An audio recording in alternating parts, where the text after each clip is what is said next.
तो कल की कथा में आपने श्रवण किया, लौट करके हम श्रीमद् भागवत में आ रहे हैं।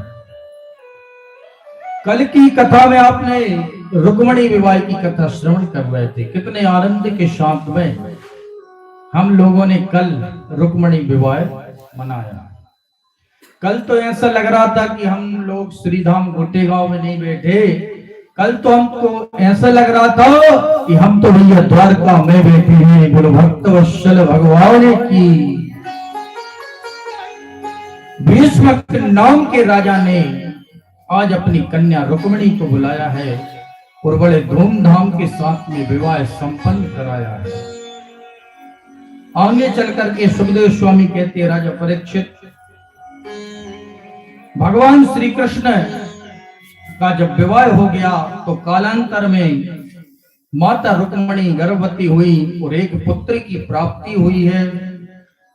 कामस्तु वासुदेवांशो दग्धा प्ररुद्रबन्धुनः देहोपपत्तये भूयस् तमेव प्रत्यपद्यतः। जिनका नाम है श्री प्रद्युम्न जी महाराज। प्रद्युम्न का अर्थ होता है प्राकष्टा द्युम्ना प्रकाशः यशः प्रद्युम्न। जिसके जीवन में सुंदर प्रकाश है उसी का नाम प्रद्युम्न होता है। प्रद्युम्न जी महाराज पलंग पर सो रहे थे तो कहते हैं कि एक शंबरासुर नाम का राक्षस आया और प्रद्युम्न जी महाराज को सैया सहित उठा करके ले जाता है और जाकर के समुद्र में डाल देता है। समुद्र में एक बहुत बड़ी मछली रहती थी, उसने अपना मुख खोल के रखा था। यहां से बालक का गिरना हुआ और वहां से मछली का मुख खुलना हुआ।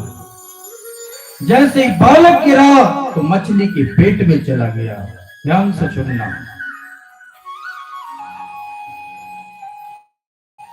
कालांतर में कुछ मछुआरों ने उस मछली को फंसा लिया जाल में। अब वहां का राजा और कोई नहीं था सज्जनों, वहां का राजा शंबरासुर ही था।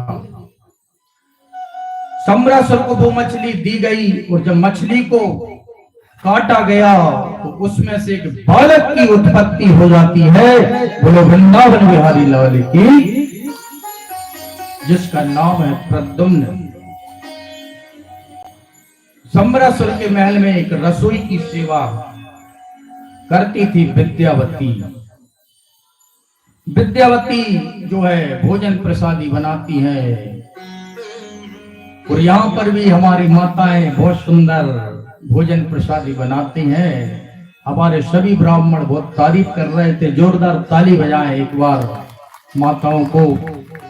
बहुत ही सुंदर प्रसाद बना रही हैं। 7 दिन हो गए, पता ही नहीं लगा कि 7 दिन कब चले गए।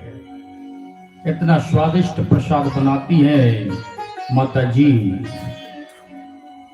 तो विद्यावती नाम की स्त्री ने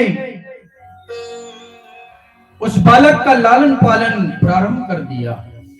नारद जी महाराज बीना बजाते हुए आए और विद्यावती से कहा कि देवी, ये कोई छोटा बालक नहीं है, तुम्हारा पति है। पूर्व जन्म में भगवान शिव की क्रोधाग्नि से तुम्हारे पति नष्ट हो गए थे। इस जन्म में ये प्रद्युम्न के रूप में तुमको प्राप्त हो गए हैं, तुम इनका लालन पालन करो। विद्यावती ने कहा कि महाराज कैसे हो गए थे, कथा बताने की कृपा करें। तो नारद जी महाराज कहते हैं कि जब से व्यक्ति सर नयने उघारो चितवत कावे भयो जरि चारा।